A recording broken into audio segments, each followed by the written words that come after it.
know they seem like small things, but I think they have ultimately added to a bigger shift in how I think about including people in my life who are single and how I wanted to be included and how I felt good when I was included. Welcome to Dear Nina, conversations about friendship. I'm your host, Nina Badzin. I've been writing about friendship for over a decade and podcasting about it for almost 4 years. We are getting really close to that 4-year mark. Today's episode has been a long time coming. I needed the perfect guest, and I have the perfect guest. Today, we are talking about rules for supporting your single friends. These are sensible rules for anyone to think about how to treat other people, but we are focused on how married, partnered, coupled people, however you want to say it, can be more supportive and mindful of their single friends. My guest is Meghan Keane, the author of Party of One, Be Your Own Best Life Partner. Meghan is the founder and supervising editor for NPR's Life Kit, which brings listeners advice and actionable information about personal finances, health, parenting, relationships, friendships for sure, and more. Prior to Life Kit, Meghan was the producer for NPR's award-winning podcast Invisibilia, and she's also the founding producer of NPR's TED Radio Hour, which has consistently been one of NPR's top podcasts since its debut. Meghan is a journalist, and she is a native of the DC area. I'm excited for you to meet her. I enjoyed her book, Party of One, so much. Hi, Meghan. Welcome to Dear Nina. Nina, thank you so much for having me. Glad to be here. So you said something in your book that I think is a great place to start, and also a really excellent ingredient for why your book works, which is that it's the book that you wish you had when you were in the middle of this haze. That's the part I want you to explain first for listeners. What was the haze? It's all me search, right? A lot of books are me search. So I wanted to dig into this feeling of why do I feel so bad knowing that being single is a completely valid and amazing place to be, and you can have a full life, but I still wanted a partner, and that kind of push and pull was making me feel very upset and frustrated and very shameful. And so the haze refers to a lot of these societal expectations that we all are kind of given from the get-go about marriage is like a coronation for your adulthood.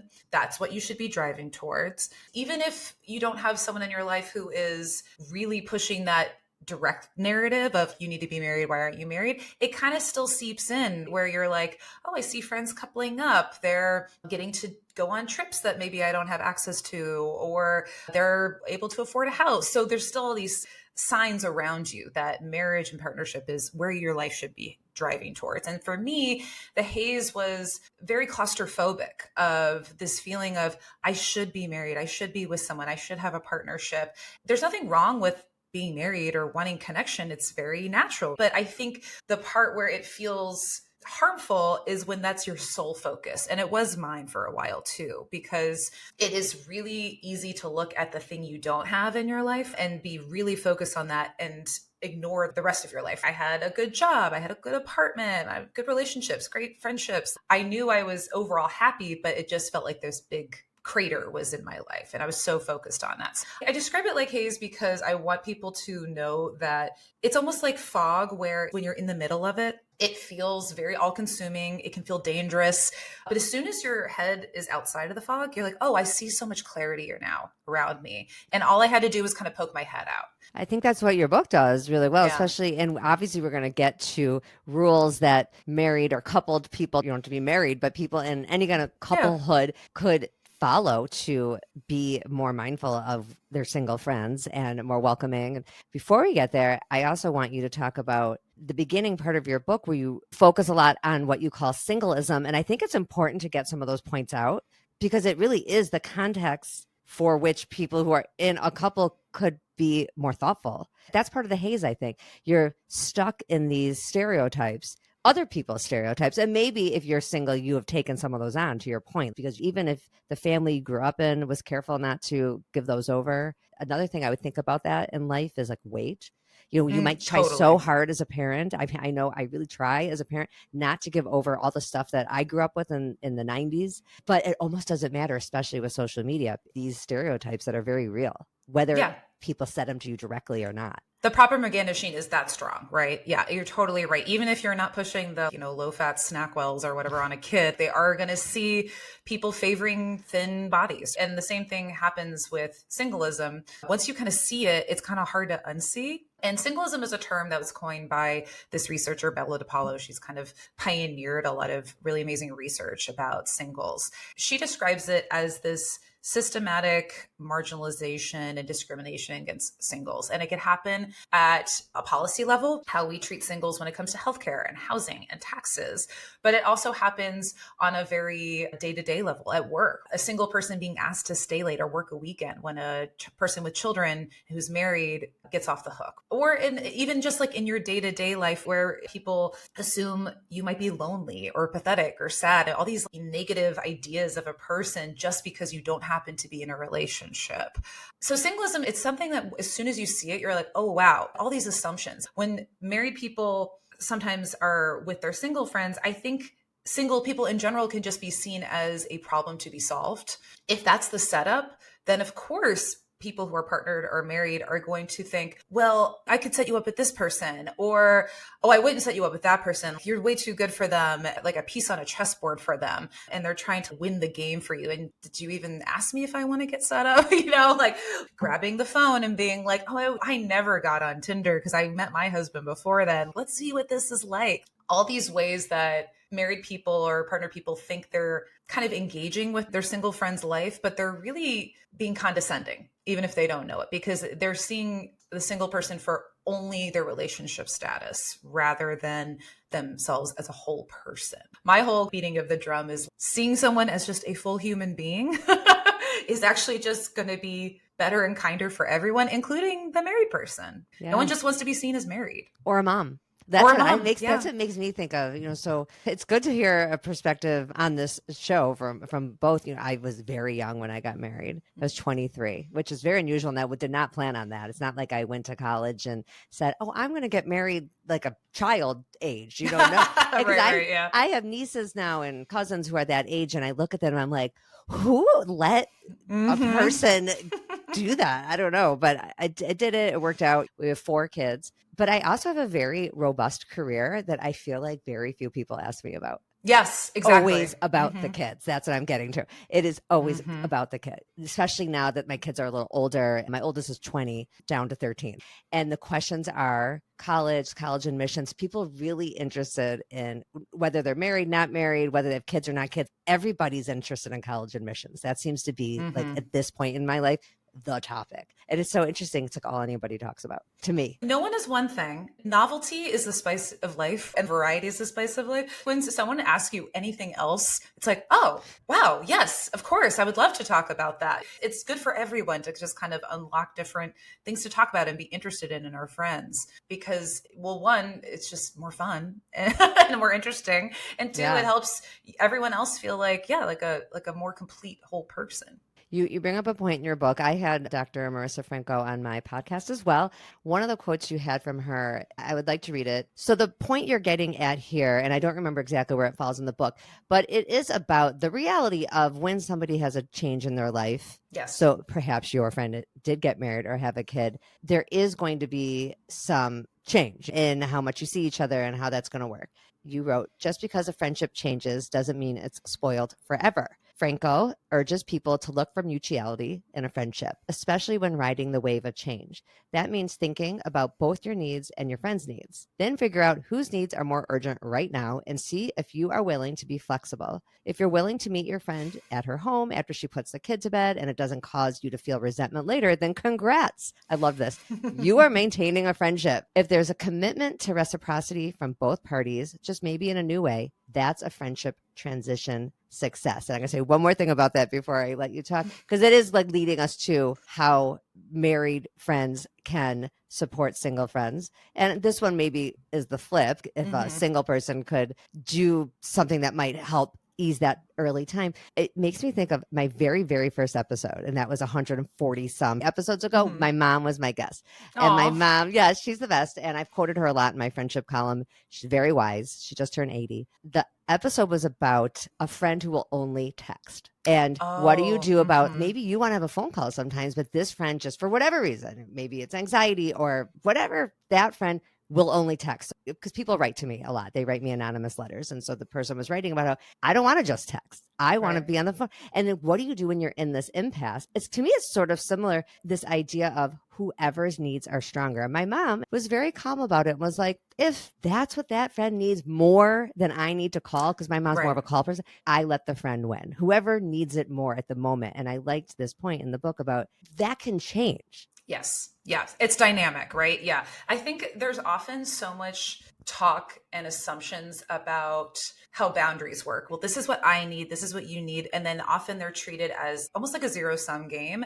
And it's something that Marissa is also really wonderful about talking about in her book, Platonic, is this idea of communal boundaries. What can you actually offer? Instead of thinking, I can't offer this, I'm not a texting person, I'm only a phone person, think about what you can give. Maybe I'll text you about a quick hello, quick check-in. I can give you that, but I would prefer to have longer conversations about a life thing on the phone or in person even. So thinking not about, I can't give this at all, but what can you offer instead that helps bring you closer to that person?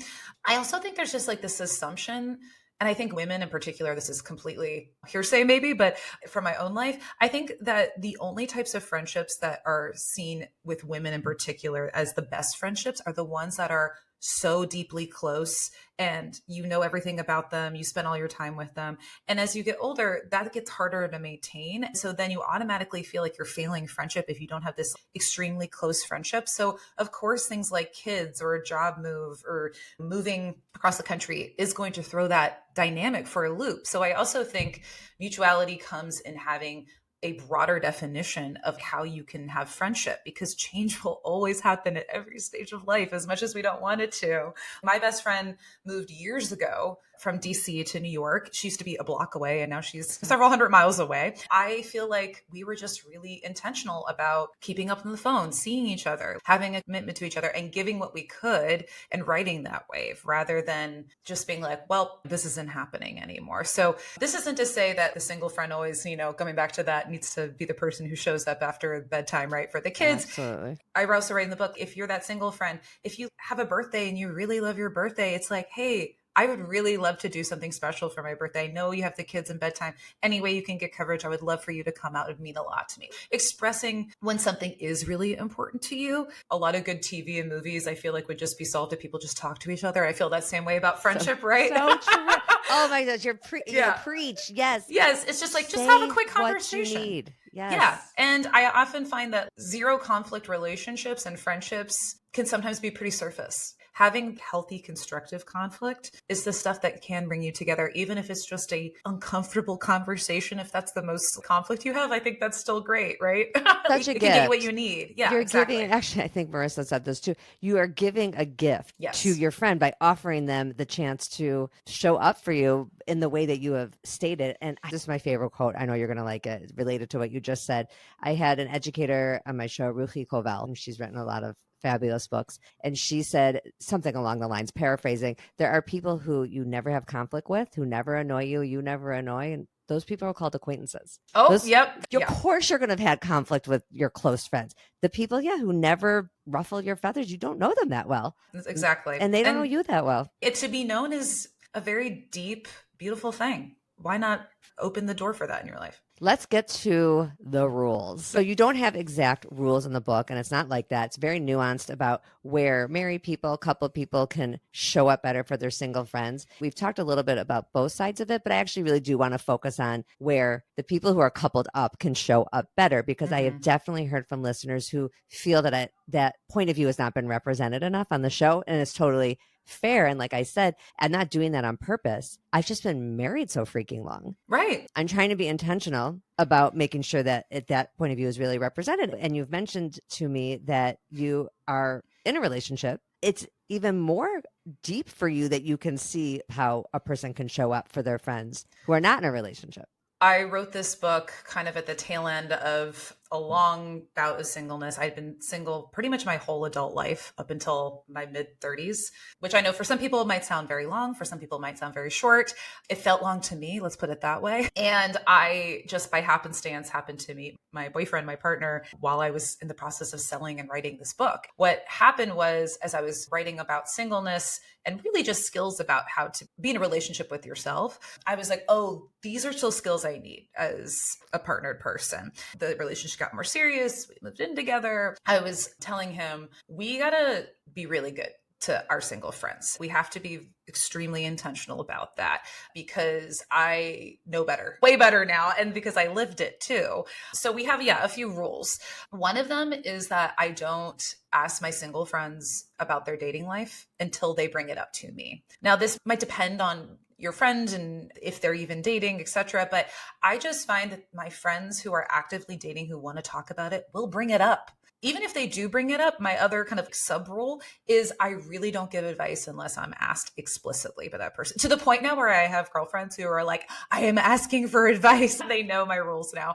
I think because when people are partnered, they know how one relationship worked, their own, right? How they got together. That's They don't such know a good how point. they don't know how everyone got together. And a lot of it is just luck and timing. I know so many people who got into relationships, but they didn't know who they were or took the time to like do a lot of soul searching. They just liked someone, they got into a relationship. So it's not like married people have this secret book about, or, sense about. None. Yeah.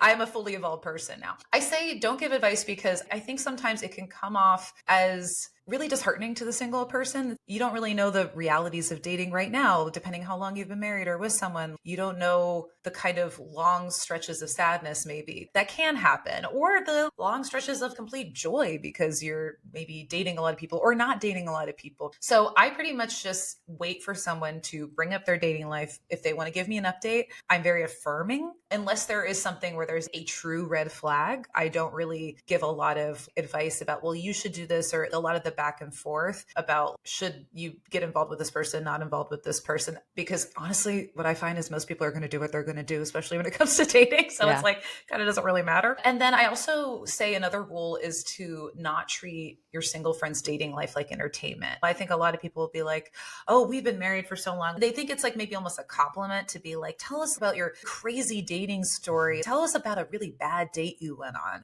That can be very painful. When I was single, I got stood up on multiple dates and it sucks. Sometimes married people can forget about the hope that can ramp up when you're dating, even if it's around 3 or 5 dates and then it just bottoms out and you just feel like crap. I feel like I'm starting over again. It's very frustrating. It's a Sisyphean task. That is not entertainment, I would say. It's not a TV show. It's not a TV show. If someone wants to share and be like, this truly wild thing happened, can you believe this? Yeah, if they're offering it, great. But I would say let your single friends lead when they talk about dating stuff.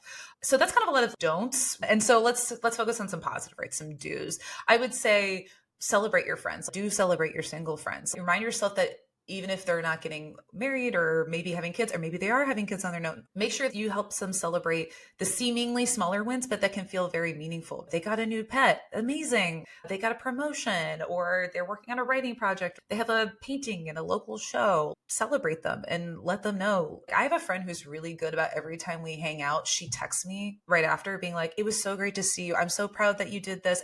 That feels nice, right? Yes. And so it's like, that's a good tip for everyone, by the way. It's like a digital thank you note. Just be like, thank you for hanging out. And so when you see a single friend doing something wonderful, if you hang out with them, give them positive affirmation and make it specific. That also just fills people up with joy. Ask them about their hobbies, ask them about their passions, and ask them about their work. Just like you're saying, you love your kids, but you don't only want to talk about college admissions. You want to talk about other things. Be deeply curious. This is a mindfulness technique. Just keep mining that curiosity, even about for someone you've known for years. What's something you haven't asked them about before? And they'll probably be refreshed that you brought it to a different level. And then I would also say, help your friends out, help your single friends out in the small, really practical ways. It's so interesting to me that we reserve a lot of completely non-sexual activities for marriage or relationship, like picking your spouse up from the airport. I know friends do that, but it's somehow we're like, oh, but I would only grocery shop for my family or whatever. You know what I mean? I'm not saying like you have to always every weekend go out and grocery shop for your single friends, but think about things that you would do for your spouse that are errand based or menial tasks. And if you have the opportunity to do it for a single friend, just offer it. And because I find when people say, let me know what I can do, if you're the person on the receiving end, it's so vague. And Yeah, you're that like, doesn't work. it does. No. If you're like, I would love to watch your dog next time you go out of town. That is a great specific task that then someone can be like, yes, I'll take you up on that. Or even small things like when you go out for a walk, buy them coffee. Little acts of kindness doesn't have to be monetary. It could be watching the pet, like I said, helping out with a home project. I've been seeing a lot of people online doing these home maintenance co-ops where they help each other. Or that's, oh, I'm redoing my bathroom. You happen to know a lot about plumbing. Can you come over for half a day on the weekend? Obviously, there's various degrees of this. I would not be the friend that you call for that. I am the friend, like if you have a dog and you're going out of town, happy to watch that dog. I love that dog. I know they seem like small things, but I think they have ultimately added to a bigger shift in how I think about including people in my life who are single and how I wanted to be included and how I felt good when I was included. Did you like being included with a couple, or would you rather not? I know not everyone's the same. I think it just depends on the couple. I think of my best friend, I felt very lucky that I had a friendship with her husband, and I still do. And I feel very included. But and what was nice was like, it was never, oh, I'm a third wheel with this specific friend. The advice there is if you are married, if you're about to hang out with a single friend, think about the last time you hung out with them just one-on-one. Again, variety, spice of life. Think about, okay, this last time they came over and they had dinner with me and my husband, but maybe next time it's just a solo time that we do, especially if they're a close friend. Single friends, I think, appreciate that. As a partnered person, if all of a sudden you're like, oh, I didn't realize your husband was coming to this hangout. I think that would be the very unlikely situation. The reason I brought it up is I personally would be much more likely to only do one-on-one time. And I was thinking, I wonder if the spice it up would be the other way around, where I actually would invite them over to do something with the family. Like I tend to, Totally. see what I'm saying? Like I think I reserve it for one-on-one, but yeah, like maybe it would actually feel good to be included in something larger. Sometimes people want to talk to my husband. They like shove me over. They actually want to talk to him. Yeah, it's just friend dependent. Yeah. I remember being single and a host I worked for, she had me for dinner. She had her family and like the next door neighbors' kids and family came over and we all just had dinner around a big, their big kitchen island. And I was like, this is great. It was just fun to feel a part of something bigger. At least for me at the time, I wasn't like, oh, I don't have this. I was just like, it just felt nice to be cared for. Someone made me a meal. Different people will feel differently about that. But yeah, it's just friend dependent. My thing is, no one ever feels bad about getting an invitation. They just feel nice to feel included. Yeah. And then I think it's up to you as a single person to then decide, does that feel like a nourishing type of invitation and once after you go and feels like a broader community, or did it feel depleting? Hopefully it feels nourishing, especially if they follow the rules about how to interact with you.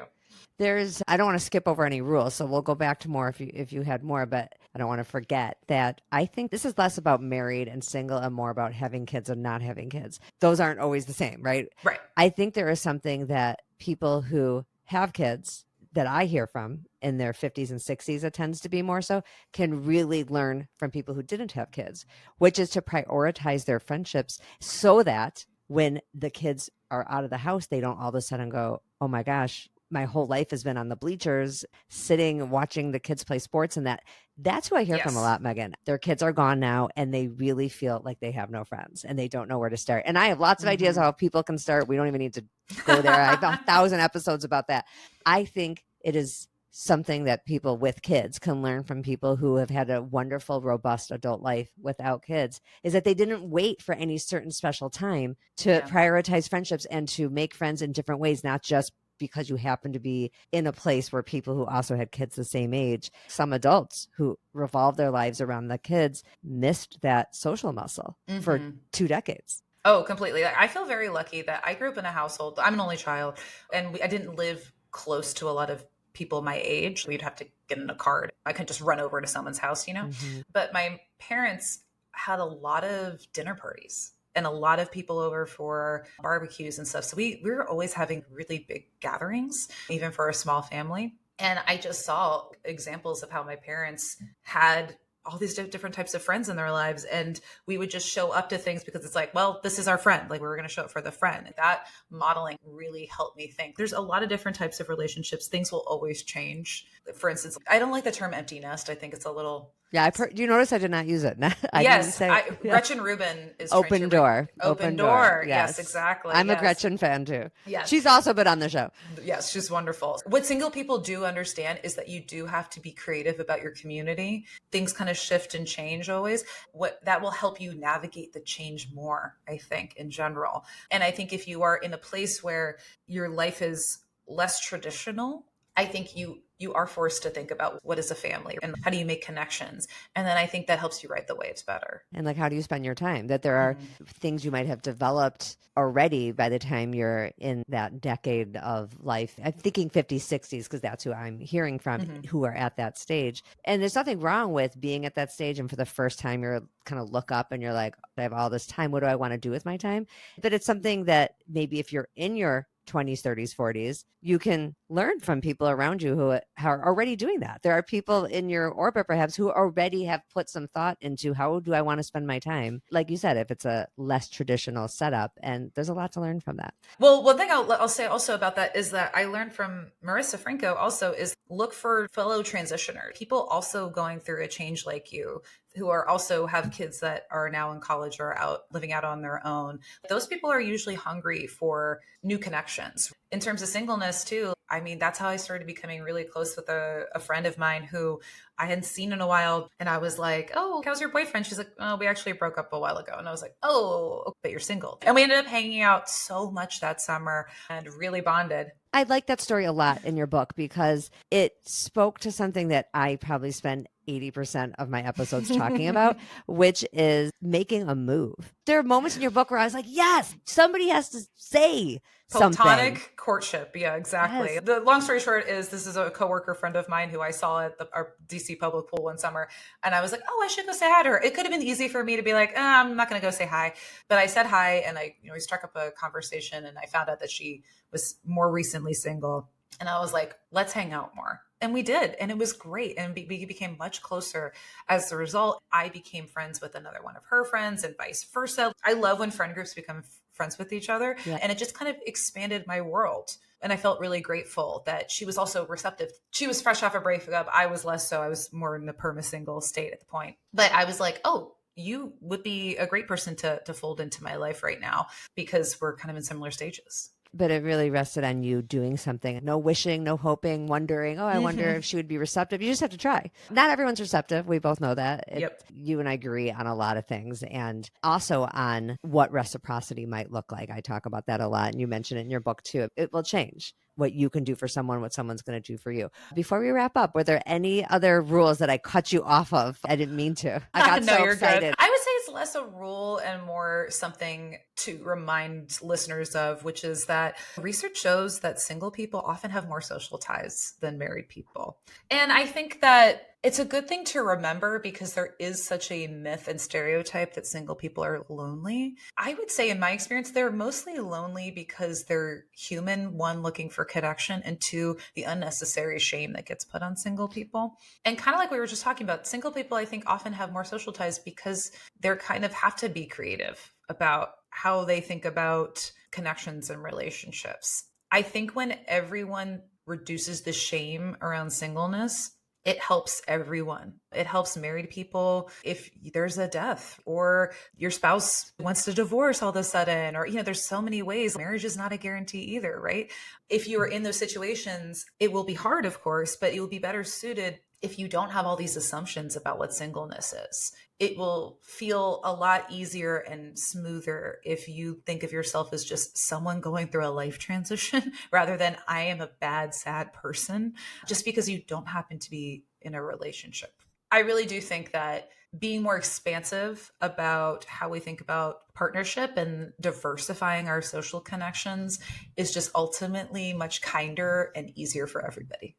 That's a great place to end. I think that's a beautiful point to end on. It is better for everybody. Meghan, thank you for being on here. Thank you for your book, Party of One. I will have all the ways people can find you, the book, your work, in the show notes. It's really just a pleasure to meet you. Oh, wonderful speaking with you. Thank you so much for having me, Nina. Listeners, come back next week when our friendships are going well. We are happier all around. Bye.